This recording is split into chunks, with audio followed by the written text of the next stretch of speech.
이제 오늘의 말씀을 위하여 다 같이 자리에서 일어나셔서 나눌 말씀을 함께 봉독하겠습니다. 오늘의 말씀은 사도행전 1장 1절에서 14절 말씀, 신약성경 187페이지에 기록되어 있습니다. 사도행전 1장 1절에서 14절 말씀 한 절씩 교독하겠습니다.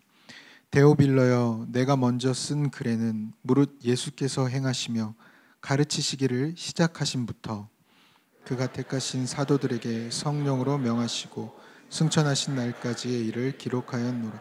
그가 고난받으신 후에 또한 그들에게 확실히 한 많은 증거로 친히 살아계심을 나타내사 40일 동안 그들에게 보이시며 하나님 나라의 일을 말씀하시니라.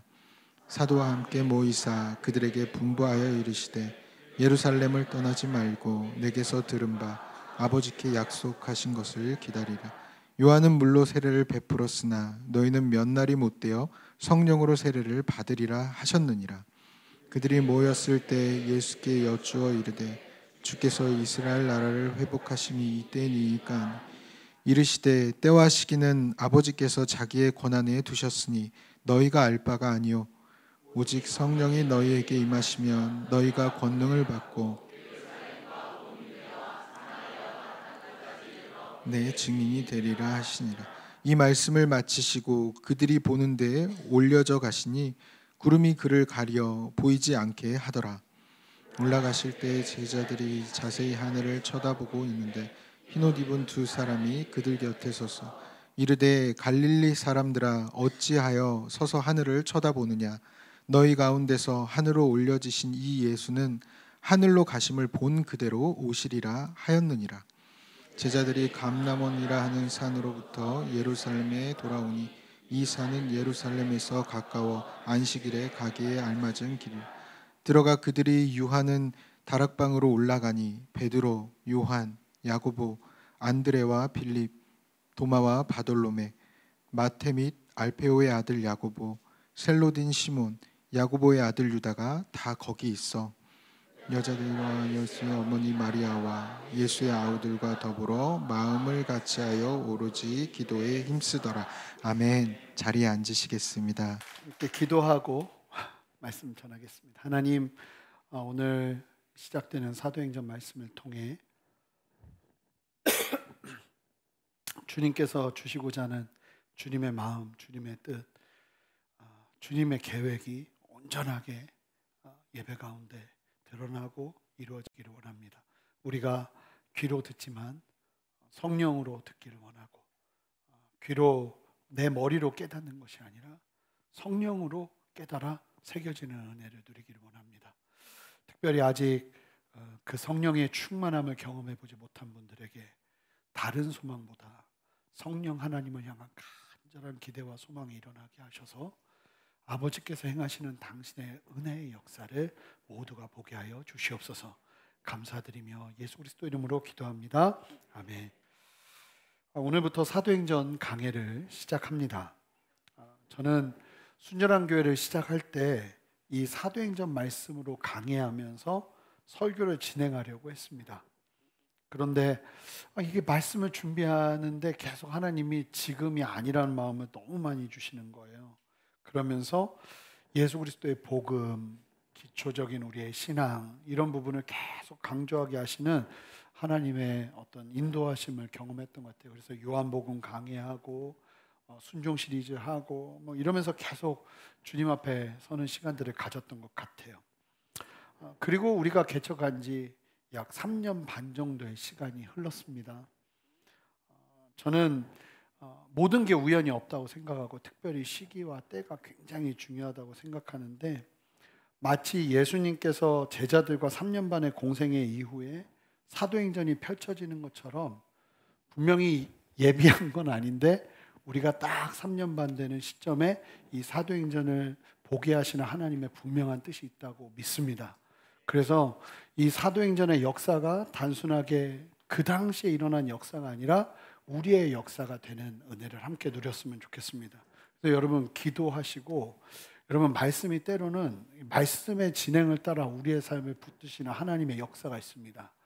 저는 이 사도행전 강해를 준비하면서 다른 기도보다 우리 성도님들이 이 사도행전 말씀의 순찰에 따라 진행되는 과정 속에서 똑같은 은혜와 그거보다 더 깊은 아버지의 만지심을 경험하게 해주십시오. 이런 소망을 가지고 준비했습니다. 여러분들 기대하시기 바라고, 하나님 이 말씀의 진행을 따라 성령이 임하고 권능이 임하고 하나님의 뜻 가운데 살아내는 삶이 우리 안에 시작되는 역사가 일어나기를 바랍니다. 여러분, 그래서 주님을 사모하시고 하나님을 기대하시면서 이 말씀을 대했으면 좋겠습니다. 이제 사도행전 말씀의 문을 열겠습니다. 사도행전은 누가 쓴 책이냐? 바로 누가복음을 쓴 누가가 쓴 책이 사도행전입니다. 누가는 직업이 의사였으면서 전문 역사가였습니다. 그래서 이 누가라는 사람은 한 글을 쓸 때 이 수집하는 자료가 좀 다릅니다. 그래서 아주 구체적으로, 아주 역사적으로, 그래서 누가 모였는지, 어떻게 모였는지, 어떤 사람들이 모였는지 이런 것들이 특별히 자세하게 기록이 돼 있으면서 이게 하나의 신약 성경의 복음서를 제외한 유일한 역사서로 우리에게 전달되고 있는 것입니다.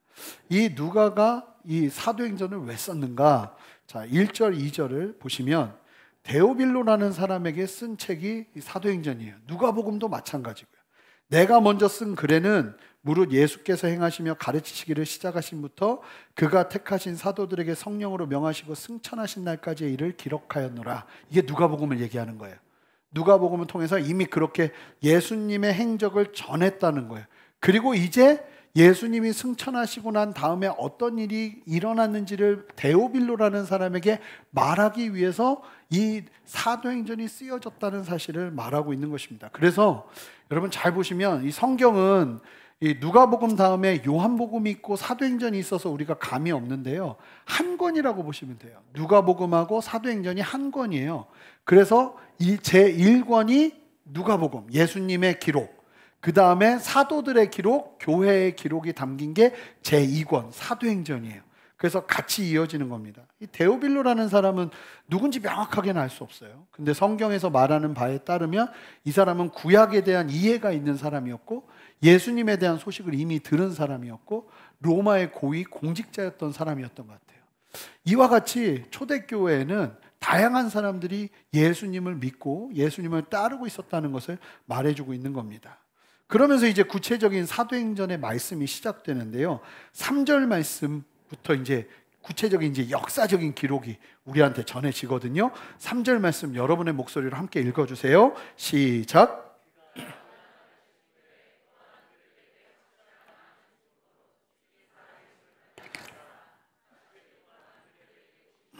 하나님의 나라의 일을 말씀하시니라.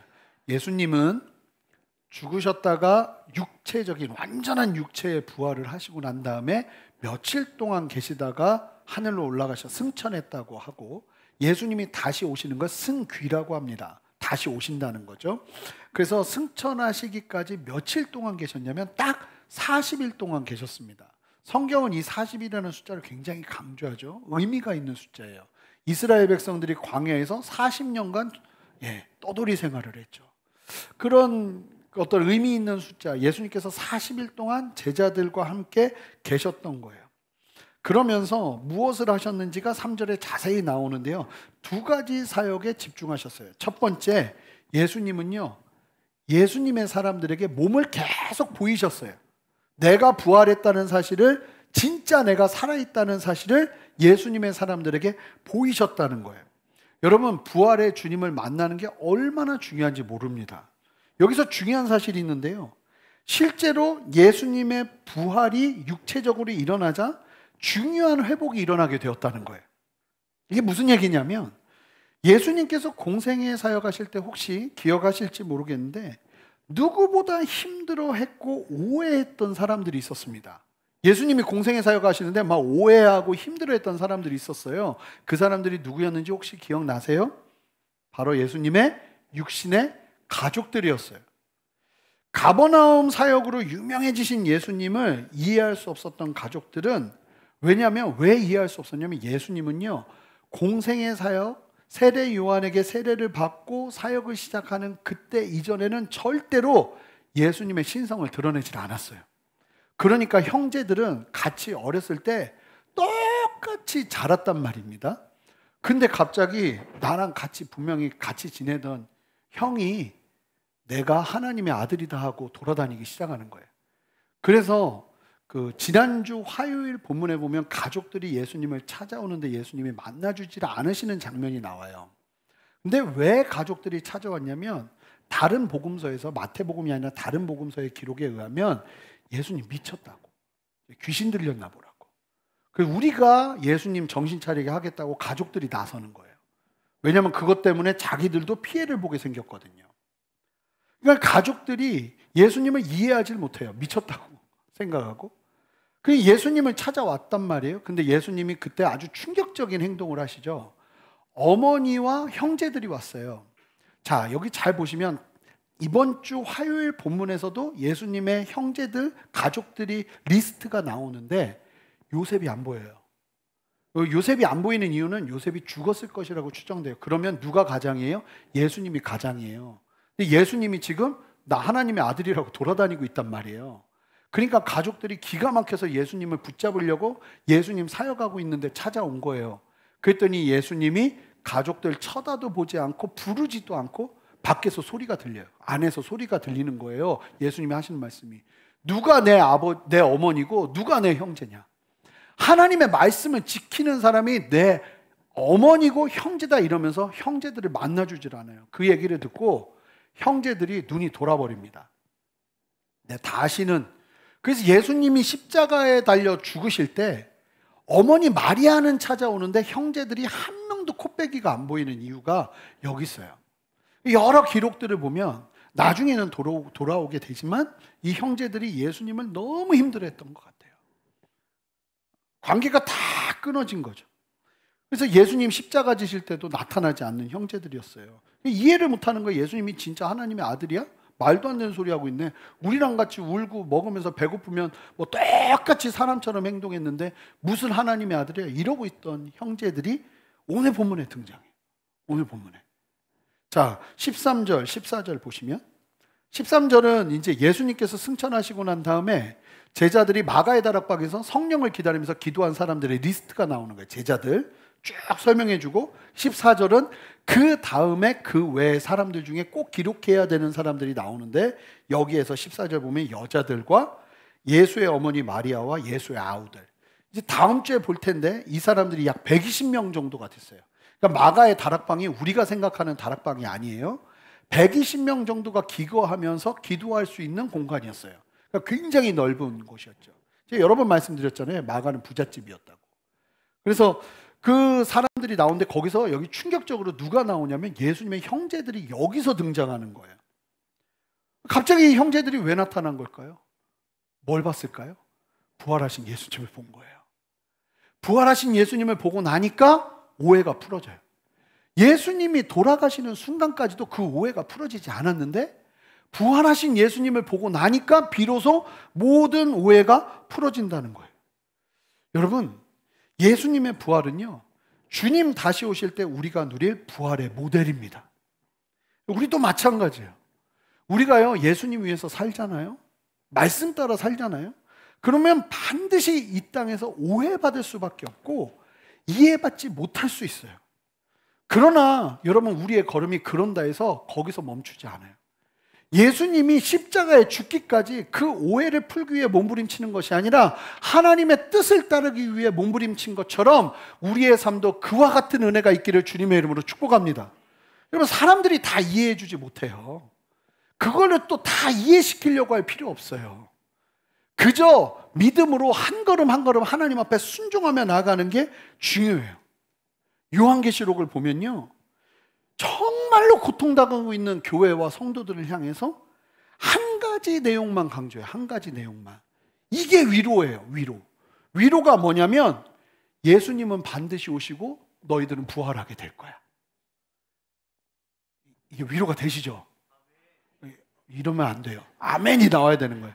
이 다른 것보다 내 애가 막 갑자기 성적이 좋아지는 위로, 내가 갑자기 취직이 잘 돼서 뭐 직장에서 성공하는 이런 걸로 위로받는 것보다 진짜 최고의 위로는 내가 부활하게 될 거라는 사실이에요.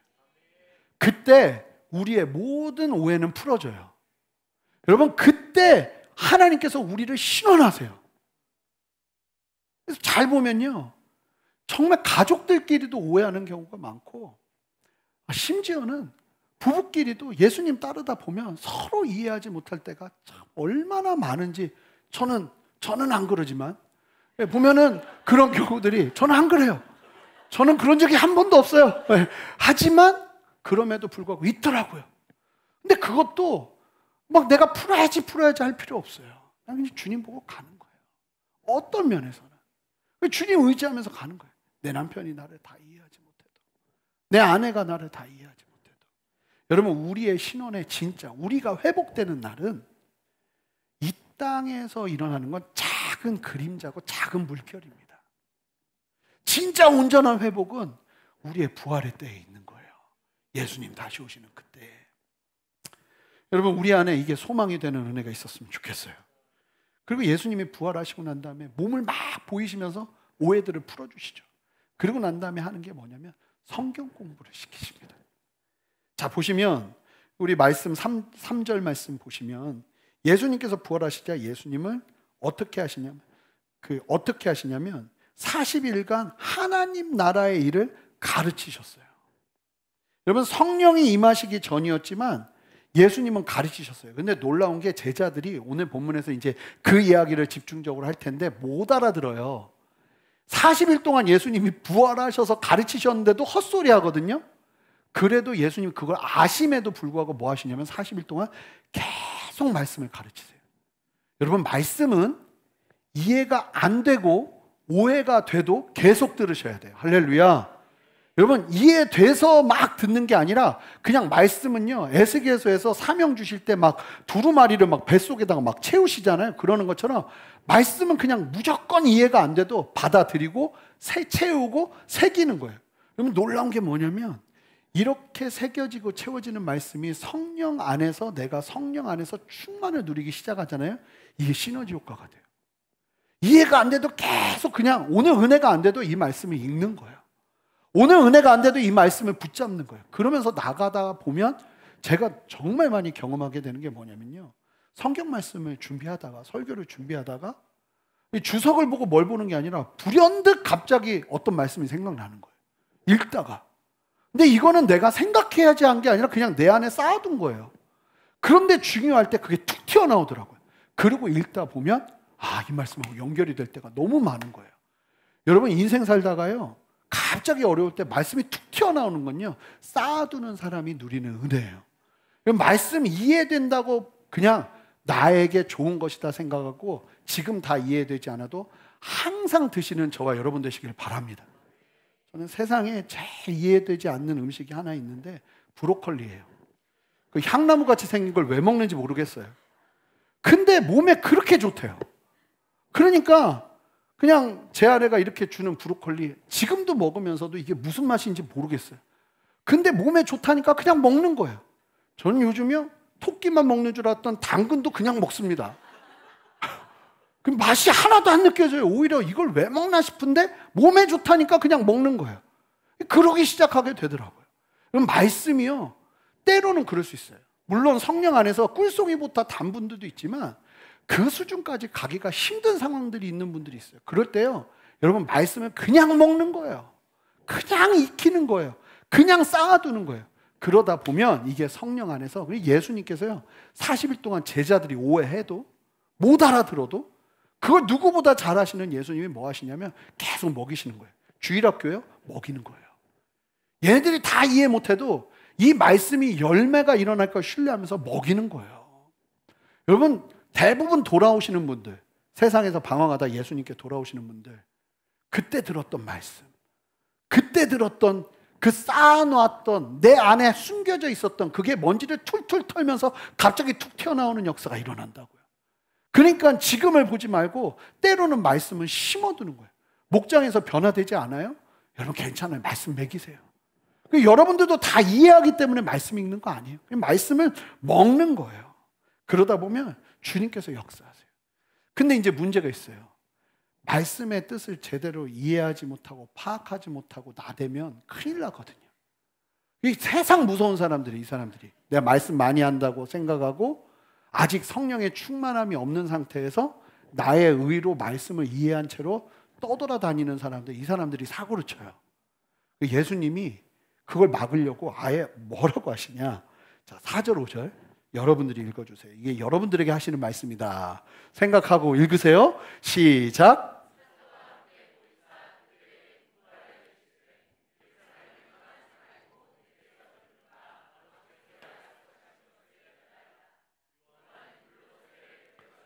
너희는 몇 날이 못되어 성령으로 세례를 받으리라 하셨다. 교회를 떠나지 마세요.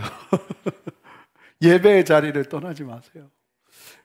잘 보면 여러분 장소도 특별한 장소가 있어요. 어디서든 하나님은 역사하실 거 아니에요? 그런 생각하지 마세요. 나에게 특별하게 말씀하시는 장소가 있고요. 나에게 특별하게 역사하시기 위해서 부르는 곳이 있어요. 저는 그런 곳이라면 비행기를 타고서라도 가요. 거기에 가면 생명이 있기 때문에. 자동차를 타고서라도 가요. 특별한 하나님의, 여러분 예배 은혜도요 아무 데서나 다 받는 거 아니에요. 우리가 예배의 자리를 찾아와야 되는 이유도 여기 있는 겁니다. 근데 예수님께서 분부하셨다고 그러는데 아예 명령하신 거예요. 뭐 하는 거예요? 니들 어디 가지 마. 흩어지지도 마. 누구 올 때까지요? 성령 오실 때까지. 흩어지지 말고 철저하게 성령만 기다려라. 예수님이 이거를 신신당부하시는 거예요. 왜냐하면 지금 들은 예수님한테 40일 동안 들은 말씀 가지고 머리로 이해한 걸로 움직이기 시작하면 난리가 나니까요. 아니나 다를까 이 제자들의 특징은요, 그 자리에서 듣고는 아는 척해요. 근데 잠깐 돌아가서 그래도 정직하게 그게 무슨 뜻이에요? 하고 묻는데 기가 막힌 얘기를 해요. 6절 말씀 보시겠어요?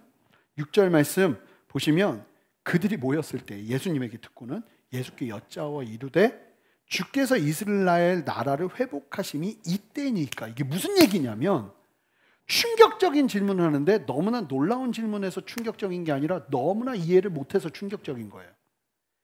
예수님의 40일 초집중 공부를 마쳤는데도 예수님이 부활하셔서 아니 구멍 숭숭 난 예수님이 손바닥에 구멍이 십자가 못자국이 있는 예수님이 직접 제자들 앞에 나타나셔서 40일 동안 총정리를 해주셨음에도 불구하고 하나님 나라가 뭔지를 전혀 몰라요. 하나님 나라가 이스라엘인 줄 알아요. 그래서 뭐 묻냐면 예수님께 그럼 성령이 오시면 우리나라 회복됩니까? 독립되는 거예요? 로마로부터 우리가 자유케 되는 거예요? 이거 묻고 있는 거예요. 예수님은 영적인 영역을 해결해 주시기 위해서 이 땅에 오셨어요.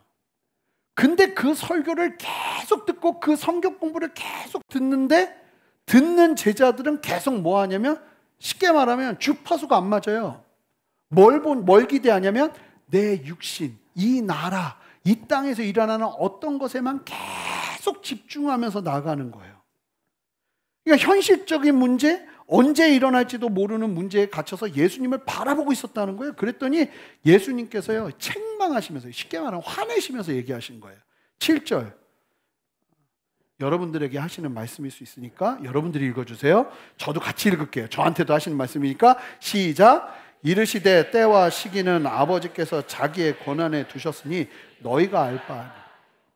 뭐라고 말씀하시냐면 이스라엘은 언제 회복됩니까? 이런 거 묻고 있는데 예수님께서 그거는 하나님이 하실 일이니까 니들이 관심 가져야 될 게 아니라는 거예요. 니들이 막 집중하고 막 그거에 대해서 관심 갖고 언제 이루어지는지 이거 생각하지 말라는 거예요. 그러면 뭐만 생각해야 되는가? 오직이 들어가죠. 8절 말씀 너무 중요한데 이 8절이 사도행전의 주제예요. 자, 사도행전은요 이 8절 말씀을 확대해서 설명해 주고 있어요.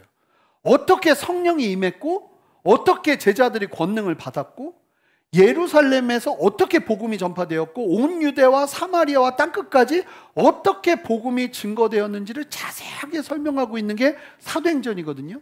이 8절을 통해서 너희들은 쉽게 말하면 이 땅에서 일어나는 일들, 뭐 하나님이 하셔야 될 일들 설레발치면서 하나님이 해야 될 일들 신경 쓰면서 살지 말고 너희들은 이것만 하라는 거예요.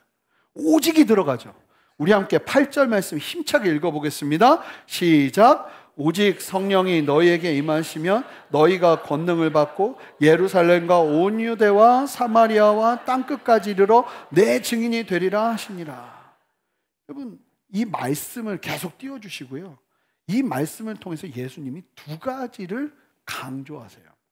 자, 뭐냐면 성도는 무조건 목회자만이 아니라, 선교사만이 아니라, 장로님들이나 뭐 안수 집사님, 권사님들만이 아니라 모든 예수를 믿는 사람들은 무조건 성령을 통해 권능을 받아야 됩니다. 아멘. 여러분, 이거는 모든 여러분들이 예수 믿으세요? 그러면은 반드시 여러분들에게 부어지는 성령의 권능이 있어야 돼요. 이 권능이 두나미스라는 단어거든요. 이 두나미스가 어원이 돼서 파생된 단어가 다이너마이트예요. 그러니까 아주 폭발력 있는 힘이요, 특별한 힘. 이 성령이 임하시면 반드시 하나님의 사람들에게 뭐가 함께하냐면 영적인 은혜도 함께하지만 능력의 영역에 있어서 분명한 하나님의 일하심과 역사하심이 있어요. 분명해요. 그러니까 예수 믿으면요, 예수 제대로 믿고 성령 안에 거듭나고 성령의 충만을 경험하기 시작하면 그 사람에게 반드시 있는 권능이 있어요. 모두가 똑같진 않아요. 그런데 반드시 있다는 거예요. 다니엘서 말씀, 조동성 교수님 지난주에 말씀 전하실 때 이야기하잖아요. 최선을 다하죠. 그런데 다니엘이 최선을 다하는 것에만 머무는 것이 아니었고 하나님이 특별한 권능을 다니엘에게 부어주셨어요. 이게 승부수가 되는 거예요. 요셉에게 특별한 권능을 부어주셨어요. 꿈을 해석하는 거죠.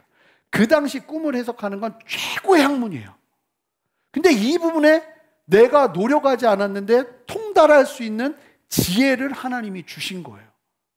그러니까 실제로 우리가 예수님을 믿잖아요. 그리고 성령의 충만을 받잖아요. 그럼 하나님이 어떤 영역에 있어서 권능을 주세요. 목회도요, 권능 받지 못하면 전 사용 못한다고 봐요.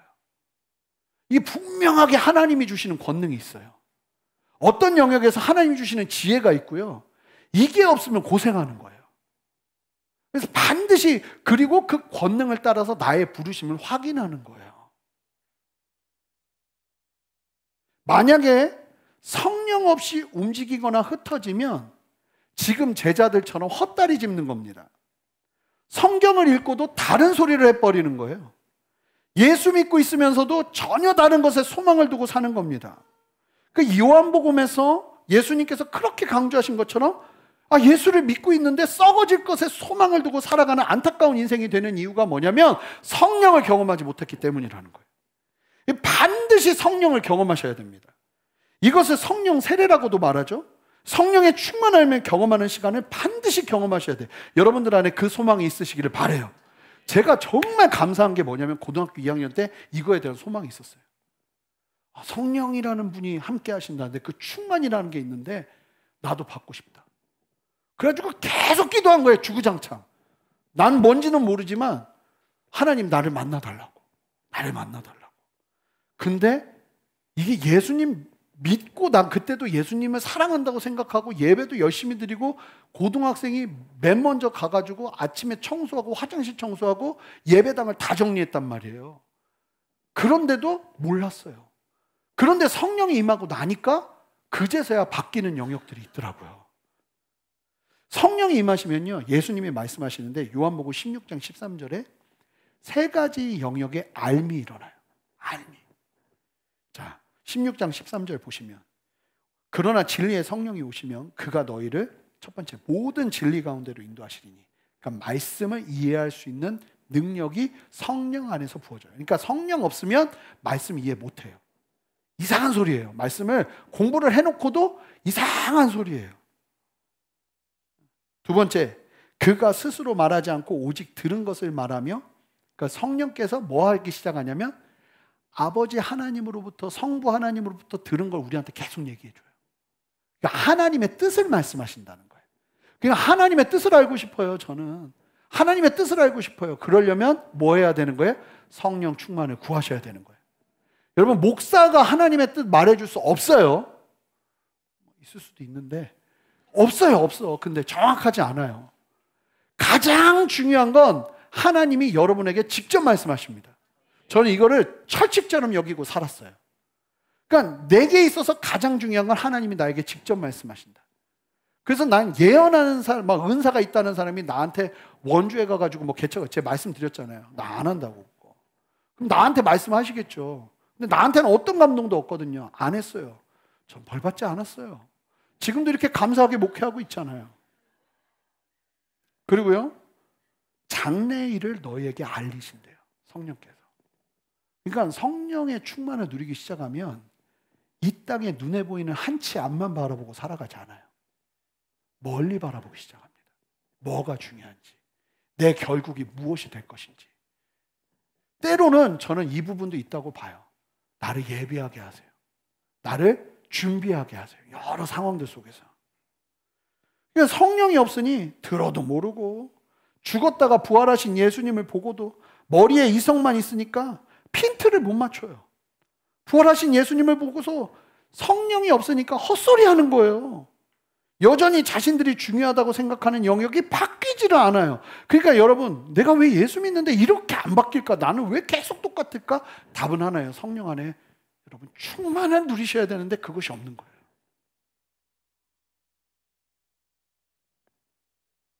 여러분, 교회는요 참 놀라워요. 거듭나서 성령 안에 권능을 경험하는 사람들이 많아야 온전해요.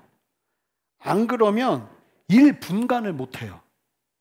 내가 해야 할 일은 모르고 하나님 소관을 계속 자기가, 저는 지가라고 하고 싶어요. 지가 하려고 그래요.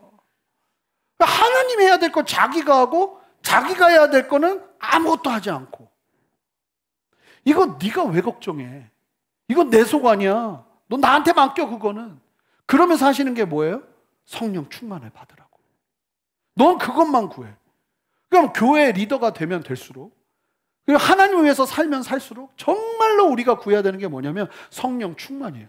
여러분, 아침에 일어나셔서 뭐 하세요? 무슨 기도하세요? 다른 기도 하시지 마시고 이 기도하세요. 성령님, 오늘도 저는 성령님을 인정합니다. 내 안에 충만하게 역사하셔서 나를 이끌어주세요. 느껴지지 않아도, 제가 어렸을 때 되게, 이 목사님 문제도 많았는데, 베니 목사님이라고, 그때 교회 다니는 사람이 이거 안 읽은 분이 없을 거예요. 안녕하세요 성령님.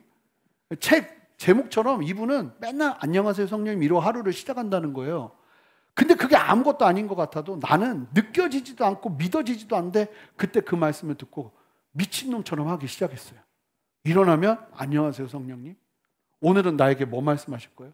나도 막 발가락이 오그라들어요. 이런 걸 해본 적이 없으니까. 그래도 하는 거예요.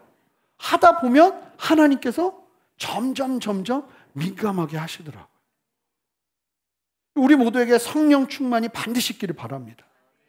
그리고요, 두 번째, 여러분, 오늘 설교 제목이 오직 우리가 해야 할 일인데, 원래 제가 설교를 어떻게 준비했냐면 우리가 해야 될 것은 주님의 증인된 삶을 사는 겁니다 라고 준비를 했거든요.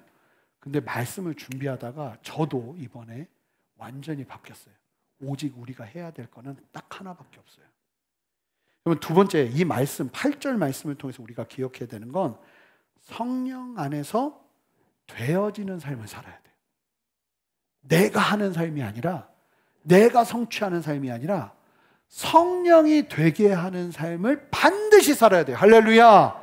여러분, 저와 여러분들에게 그 은혜가 있으시길 바라요.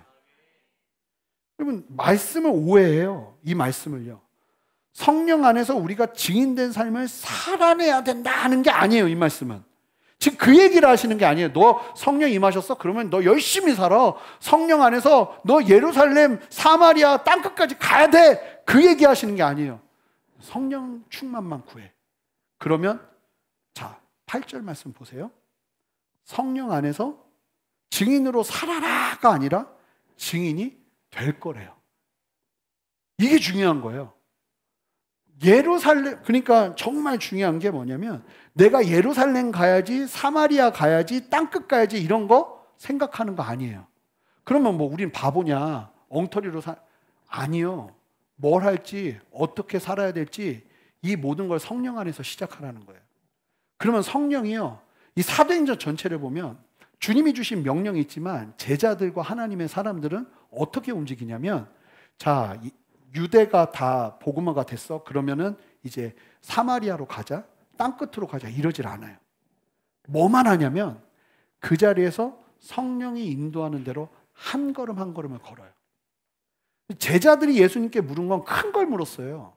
예수님은 뭘 강조하시냐면 너의 삶 속에서 성령과 동행하는 것.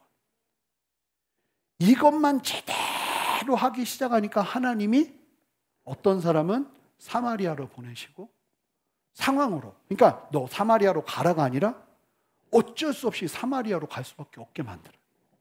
어쩔 수 없이 땅 끝으로 갈 수밖에 없게 만들어요. 그러니까 이거 굉장히 중요한 건데, 예수를 잘 믿잖아요. 그러면 나 앞으로 뭐 할 거야? 어떻게 될 거야? 보다 성령 안에 충만함으로 그날 성령과 동행하면서 살다가 보면 내 인생의 방향성이 보이기 시작해요. 여러분들의 자리에서 나는 그 다음에 유대로 가야지, 땅 끝으로 가야지, 이거는요 하나님 소관이에요. 여러분, 하나님 소관을 여러분들이 하려고 하시면 안 되는 거예요. 정말 중요한 건 뭐냐면 그저 순종하면서 성령이 이끄는 대로, 그냥 다른 거 아니라 내가 성령 안에 충만하면 내가 어느 날 땅 끝에 있게 될 것이고, 내가 어느 날 유대에 있게 될 것이고, 내가 어느 날 사마리아에 있게 될 것이라는 거예요. 자랑이 아니죠. 저는 정말 미친 척하고 그때 성령이 주시는 감동을 따라 인생을 살았어요. 그랬더니 어느 날 미국에 있고, 그랬더니 어느 날 부목사가 돼 있고, 그랬더니 어느 날 개척을 하더라는 겁니다.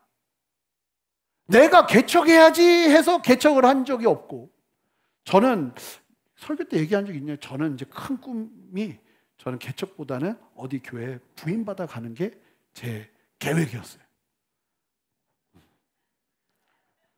네, 성령 안에서 있다 보니까 주님의 뜻은 다르더라고요.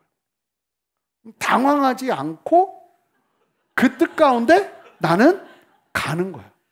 에스겔서 47장처럼 성령이 내 안에 충만하게 임하자.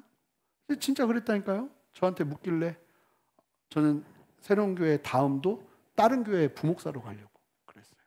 그래서 거기서 이제 다음 길을 모색해 보려고 이제 머릿속으로는 생각을 맨 처음에 막 이제 개척을 뭐 생각하기 전에 막 그런 생각을 했단 말입니다. 근데 뜻대로 된 게 하나도 없어요. 근데 하나님께서 인도하시는 걸음에 있다 보니까 내가 어느새 여기 와 있는 거예요. 에스겔서 47장을 보면 성전 미문에서부터 흘러오는 물이 여기까지 차면은 안 돼요. 그러면 막 내가 막 움직여요. 여기까지 차도 안 돼요. 여기까지 차도 안 돼요. 마지막에 보여지는 환상은 강물에 그냥 떠 있는 거예요. 그거예요. 그러니까 그 일이 일어나기 전까지 움직이지 말라는 거예요. 네가 유대를 갈지 예루살렘을 갈지 그런 거 생각하지 말라는 거예요. 너가 정말, 여러분 이 말씀을 신뢰하시기 바라요. 장요셉 선교사님 오셨잖아요. 이분이 고등학교 중퇴세요. 신학교를 나온 적이 없어요. 근데 하나님이 러시아로 가라고 그랬대요. 이 사람도 미친 사람 중에 한 사람이죠. 러시아를 간 거예요. 그러고는 그냥 주구장창 산 거예요. 또 성령이 인도하시니까 그걸 따라서 순종하는 거예요. 그러다 보니까 내가 어느새 뭐 생택지 부르꾼가 하여간 뭐 거기에 있고, 모르겠어요. 하여간 거기에 있고 하나님이 책 내게 하시고, 근데 그게 굉장히 여러분 성경적인 거라는 거예요.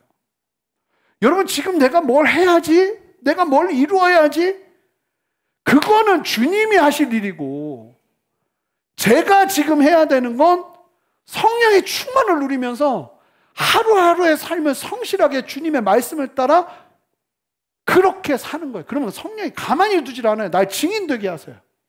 막 힘들어서 어려워하는 사람 찾아가서 예수 복음 말하게 하고, 예수님 때문에 살아가게 하고. 여러분 이게 반드시 저와 여러분들에게 있어야 할 줄 믿습니다. 아무것도 아닌 게 아니라 여러분 여기에 여러분들의 삶을 거셔야 돼요. 성령님 오늘도 내 안에 충만하게 그러니까 이게 없으면 밖으로 돌아다니면 안 되는 거예요. 그럼 사고 쳐요. 어설프게 말씀 들어가가지고 사고 치는 거예요. 그러니까 성령이 충만하게 임할 때 그 일들이 일어나는 거예요. 이게 그러니까 오직 우리가 해야 될 일이 보니까 막 뭐 하고 이런 게 아니라 성령이 임하는 그거를 경험하는 것, 이것만 올인하라는 거예요.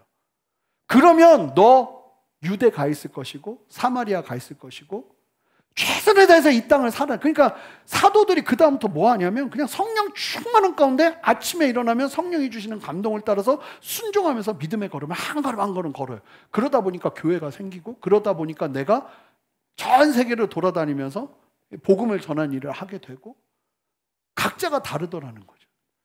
여러분, 만약에 우리의 자녀들이 이게 없어요. 자기들이 다 뭐가 되고 싶어. 근데 정작 성령의 충만함이 없으면 이 자녀들이 어떻게 되겠어요? 굉장히 어려워질 수밖에 없는 거죠. 이 자녀 문제가 아니에요. 우리 문제예요, 우리 문제. 사랑하는 성도 여러분, 목숨 걸고 성령 하나님 오늘 나의 주인이 되어 주십시오. 이러고 하루를 시작하시기 바라요. 그럴 때 그 다음, 그러니까 어느 것 하나 그냥 우연으로 여기지 마시고, 말씀도 그냥 나한테 이때 이 말씀 주시는 게 아니지? 여러분, 세상에서 제일 중요한 게 뭔지 아세요? 해석입니다. 사도행전을 보는데도 왜 3년 반 만에 우리에게 사도행전을 보게 하실까 딱 하는데 갑자기 생각이 딱 되면서 예수님이 공생에 마치시고 사도행전이 벌어지잖아. 니들에게 그 일이 있을 거야 하는 기대가 확 일어나는 거예요. 그러면 그 일이 없어도 나는 이미 할렐루야예요. 이게 하나님이 하시는 거예요. 여러분, 이 순서가 좀 정확하게 되었으면 좋겠어요. 어떻게 성령 세례를 경험할 수 있느냐? 딴 거 없어요. 14절. 더불어 마음을 같이하여 오로지 기도밖에 없어요. 기도. 그냥 주구장창 기도합니다. 여러분, 오로지 기도를 반드시 경험하시는 저와 여러분 되시기를 바랍니다. 저 이번에 저희 교회 오신 강사님들 통해서 한 가지, 이건 생명이다 한 거는 오로지 기도밖에 없구나. 기도, 하나님 앞에 그냥 간구하고 기도하는 게 아무것도 아닌 게 아니라 가장 강력한 우리의 태도이구나. 마음을 같이 하고 오로지 기도하고. 그러니까 성령이 중요하다 하는데 나는 딴 게 더 중요해 이러는 사람 아무도 없이, 그래 중요해 하고 같이 기도하는 거예요. 여러분, 이 사도행전이 펼쳐지는 동안 우리의 마음이 하나가 되는 은혜가 있으시기를 바랍니다. 여러분, 부부들의 마음이 하나가 되는 역사가 일어나고, 자녀들의 마음이 하나가 되는 역사가 일어나고, 우리 교회 성도님들이 하나가 되는 역사가 일어나기를 바랍니다. 여러분, 우리가 오직 해야 될 일은 오늘 하루의 삶에 성령의 충만을 누리는 거예요. 이 제자들을 보세요. 유일한 대안이 예수님밖에 없잖아요. 이제 예수님 떠나고 나니까 유일한 대안이 성령님밖에 없어요. 우리도 마찬가지. 성령님이 우리의 유일한 대안이에요.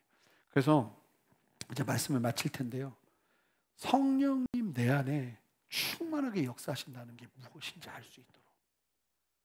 이게 어떤 목사님이 그러셨어요. 성령 충만을 어떻게 하냐고 그럽니까? 그분이 가만히 계시더니 제 사역하는 교회 오셔서 얘기하셨어요. 갑자기 마음이 막 뜨거워지면서 나를 불태우고 싶으면 그게 성령 충만이라고. 그건 아닌 것 같아요. 막 손이 뜨거워지면 성령 충만, 그것도 아닌 것 같아요. 근데요, 성령이 내 안에 충만하게 임하시면 내가 알더라고요. 반응은 다 틀려요. 어떤 사람은 잔잔하게 임하기도 하고, 어떤 사람은 뜨겁게 임하기도 하고, 저는 막 불같이 임했어요, 진짜. 막 방언이 막 터지면서 막 헬리콥터 따라라락 나오기 시작하고, 전 방언이 제대로 뭔지도 모르는데 막 나오기 시작하고, 그러면서 막 들리더라고요. 마음이 막 들리더라고요, 주님의 마음이. 그래서 막 듣다가 울고 막 그랬어요. 길거리 가다 울고. 사람마다 다른데 중요한 건 뭐냐면 그 성령의 충만을 사모하면서 우리가 이 사도행전의 말씀을 시작했으면 좋겠어요. 그래서 사도행전 말씀이 진행되면서 결국은 첫째 주에 걸리는 사람, 둘째 주에 걸리는 사람, 앞으로 한 40주나 50주는 갈 예정이니까 그 중에 한 번은 걸리시겠죠.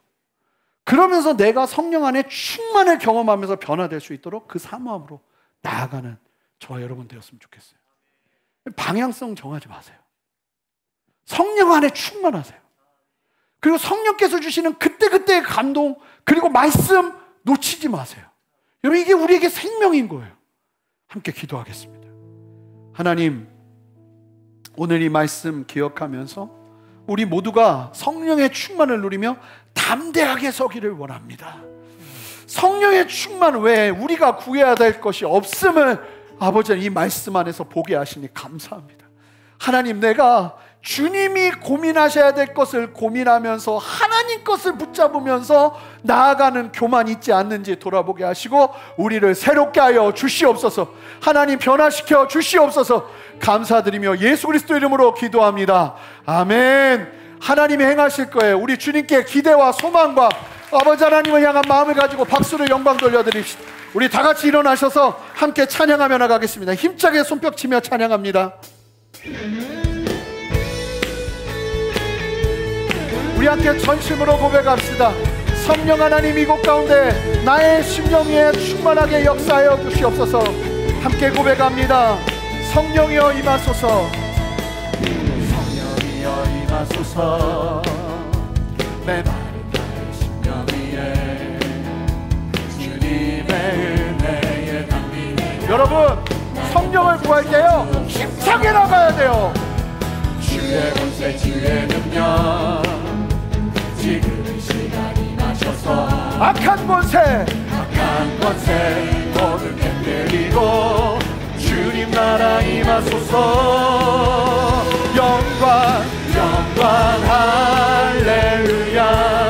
예수의 그 피가 내게 승리 주네. 구원이 되시네. 영광 할렐루야. 예수의 이름이 능력되네. 소망이 되시네. 성령이여 임하소서. 성령이여 임하소서. 질서의 성령님, 우리 안에 역사하셔서 하나님, 우리가 보지 못한 것을 보게 하시고 아버지, 느끼지 못한 것을 느끼게 하시고 아버지, 담대함으로 나갈 수 있는 은혜를 주시옵소서. 주의 권세 주의 능력 지금 이 시간 임하셔서 악한 권세 모두 깨뜨리고 주님 나라 임하소서. 우리 함께 두 손을 높이 듭시다. 영광 할렐루야. 예수의 그 피가 내게 승리 주네. 구원이 되시네. 아멘. 영광 할렐루야. 예수의 이름이 능력되네. 소망이 되시네. 영광 할렐루야. 예수의 그 피가 내게 승리 주네. 구원이 되시네. 영광 할렐루야. 예수의 이름이 능력되네. 소망이 되시네. 오직 한 가지, 성령님 내 안에 충만하게 임하셔서 권능으로 부르심의 자리로 우리를 이끌어 주시옵소서. 그 기도로 주 앞에 나가기를 원해요. 하나님, 다른 무엇보다 내가 성령 충만하기를 원합니다. 아버지, 내 안에 충만하게 역사하여 주시옵소서. 그렇게 소망하는 사람들마다 두 손을 들고 여러분 간절히 기도해야 돼요. 부르짖어야 돼요. 이 시간 여러분 인생을 살면서 일주일 중에 며칠을 부르짖으십니까? 이 주일에 나와서 예배하는 이 자리가 그런 시간이 되어야 돼요. 우리 주님 앞에 주님의 이름 한번 부르짖으며 간절히 기도합니다. 주여! 주님, 우리 안에 역사하시는 주님을 찬양합니다. 성령님, 우리 안에 충만하게 역사하여 주셔서 하나님의 그 충만을 누리며 주 앞에서 주님의 은혜를 얻어가여 주시기를 원하오니 주여 역사하시고 말씀하여 주시옵소서. 헛된 것을 바라보지 아니하게 하시고 헛된 것을 구하지 아니하게 하시고 오직 성령의 충만으로 오직 성령의 기름 부으심으로 여러분 기도하기를 원한다면 두 손을 더 드세요. 하나님 앞에 전심으로 나아가세요. 할렐루야. 주님 말씀하시는 주님, 성령님 역사 역사하여 주시옵소서. 한 사람 한 사람 만져주시옵소서. 하나님을 향한 기대와 소망으로 나아갈 수 있는 은혜를 허락하여 주시옵소서. 아버지 말씀하여 주시옵소서. 아버지 역사하여 주시옵소서. 하나님 은혜 베풀어 주시옵소서. 주님 역사하여 주시옵소서. 여러분, 이 시간 기도하기를 원하는데 모두는 아니겠지만 하나님, 내 안에 성령 세례가 필요합니다. 성령님을 경험하는 은혜가 필요합니다. 나의 의지로, 나의 머리로, 나의 생각으로 아버지 하나님 주님 따르지 않기를 원합니다. 하나님, 내가 아직 경험하지 못했습니다. 하나님, 내가 누려야겠습니다. 목마름이 일어납니다. 주님의 말씀을 따라 제자들이 떠나지 않고 함께 마음을 합하여 기도하는 것처럼 하나님, 내 안에 거룩한 갈망과 열정으로 주님 앞에 나아가기를 원하오니 하나님, 나에게 성령의 충만을 허락하여 주시옵소서. 하나님 앞에 그렇게 사모하는 사람들 두 손 드세요. 아직 경험한 눈 다 감읍시다. 하나님, 내가 주님 앞에 나가오니 하나님, 나를 주로 채워 주시옵소서. 성령의 충만을 보게 하여 주시옵소서. 이 시간 기도할 때 방언으로 기도할 분들은 방언으로 기도하세요.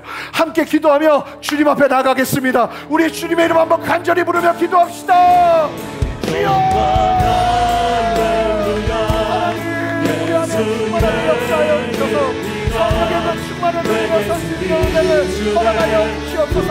나의 힘으로 나아가지 아니하게 하시고 나의 힘으로 나아가지 아니하게 하시고 성령의 그 충만으로, 아버지의 그 충만으로 경험할 수 있도록 주여 역사하여 주시옵소서. 주여 일하여 주시옵소서. 성령의 충만을 경험할 수 있도록 주님 역사하여 주시옵소서. 성령의 충만을 경험할 수 있도록 주님 말씀하여 주시옵소서. 성령의 충만이 임하게 하여 주시옵소서. 성령 하나님 역사하여 주시옵소서. 아버지의 충만을 보게 하시옵소서. 하나님 역사하여 주시옵소서. 하나님의 은혜를 베풀어 주시옵소서. 성령의 충만을 누리게 하옵소서. 더 기도하세요. 더 기도하세요. 하나님 역사하셔서 이 시간 주님의 만지심을 경험하게 하옵소서. 아버지의 만지심을 경험하게 하옵소서. 성령님 충만하게 임하셔서 역사하시옵소서. 다스리시옵소서. 아버지 만지시옵소서. 주의 만지심을 보게 하시고 성령의 충만을 보게 하시고 아버지의 붙드심을 경험할 수 있도록 역사하여 주시옵소서. 하나님, 나의 힘으로 살아가지 않게 하시고 아버지의 말씀으로 살아갈 수 있도록 역사하여 주시옵소서. 이 시간 더 기도하세요. 더 기도하세요. 하나님 역사하여 주시옵소서. 만져주시옵소서. 하나님 붙들어 주시옵소서. 아버지의 그 만지심과 그 충만을 경험하면서 주시는 은혜를 허락하여 주시옵소서. 더 기도하세요. 하나님 충만하게 역사하여 주시옵소서. 하나님 만져주시옵소서. 아버지의 충만을 경험하며 서게 하옵소서. 아버지의 그 충만을 경험하며 서게 하옵소서. 성령님 역사하시옵소서. 아버지 만지시옵소서. 주님 만지시옵소서. 하나님 만지시옵소서. 하나님 역사하시옵소서. 아버지의 그 충만으로 나아갈 수 있는 은혜를 허락하여 주시옵소서. 하나님, 나의 힘으로 나아가지 아니합니다. 아버지의 충만으로 나아갑니다. 아버지의 붙드심으로 나아갑니다. 주여 역사하여 주시옵소서.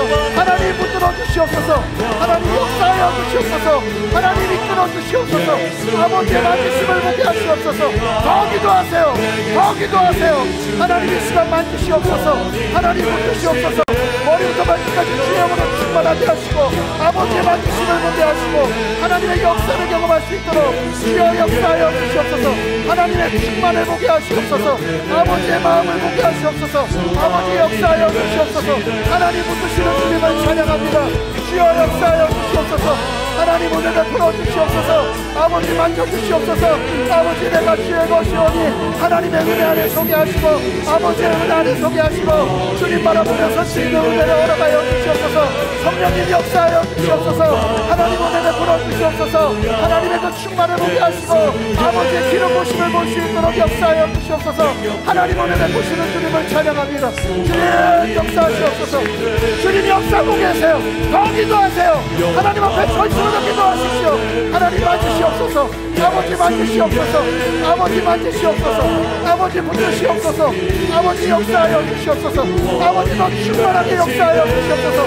아버지의 만지심을 보게 하시고 아버지의 충만을 보게 하시고 아버지의 역사 속에서 담대히 설 수 있는 은혜를 허락하여 주시옵소서. 하나님 만져주시옵소서. 우리 많은 역사가 일어나게 하시고 아버지의 만지심을 보게 하시고 아버지의 역사하심을 볼 수 있도록 주님 역사하여 주시옵소서. 하나님 붙들어 주시옵소서. 아버지 하나님 더 충만하게 역사하시옵소서. 하나님 더 충만하게 말씀하여 주시옵소서.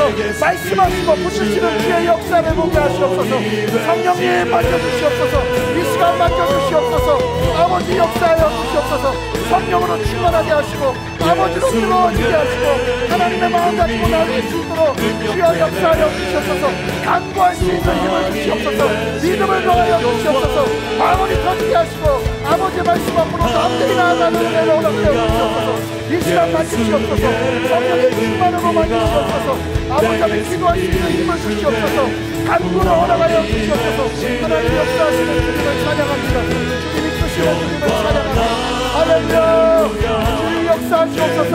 더 기도하게 하시고 더 간구하게 하시고 끊어지게 하시고 아버지의 말씀과 아버지의 역사 속에 나갈 수 있도록 주여 역사하여 주옵소서. 더 간구하게 하옵소서. 아버지 더 간구하게 하옵소서. 하나님의 뜻 가운데 서게 하여 주시옵소서. 하나님 만져주시옵소서. 아버지는 역사하여 주시옵소서. 하나님 흔들어 주시옵소서. 하나님 흔들어 주시옵소서. 하나님 만져주시옵소서. 하나님 만져주시옵소서. 아버지 만져주시옵소서. 하나님 만져주시옵소서. 하나님의 뜻 가운데 있게 하시고 아버지의 소유되게 하시고 하나님의 은혜 위에 설 수 있도록 주여 역사하여 주시옵소서. 아멘. 여러분, 주인이 바뀌어야 됩니다. 주인이 바뀌어야 돼요. 여러분, 우리의 인생은 우리의 것이 아니에요. 성령님이 우리의 주인 되셔야 돼요.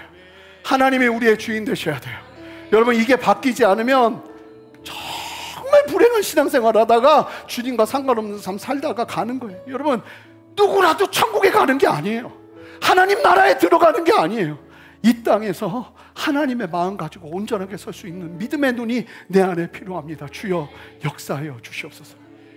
하나님, 여기서 멈추지 않게 하시고 더 기도하게 하시고 갈망하게 하시고 성령의 역사를 소망하게 하시고 하나님, 사도행전의 역사가 나의 역사가 되어 아버지 하나님, 사도행전 29장 30장을 만들어낼 수 있는 그 놀라운 은혜가 내 안에 시작되기를 원하오니 주여 역사하여 주시옵소서. 나의 머리로 나의 방법으로 풀어내려 했던 그 모든 걸음을 뒤로 하게 하시고 하나님 앞에 순종할 수 있는 은혜를 부어 주시옵소서. 새 일을 행하시는 주님 찬양하고 감사드리며 예수 그리스도 이름으로 기도합니다. 아멘.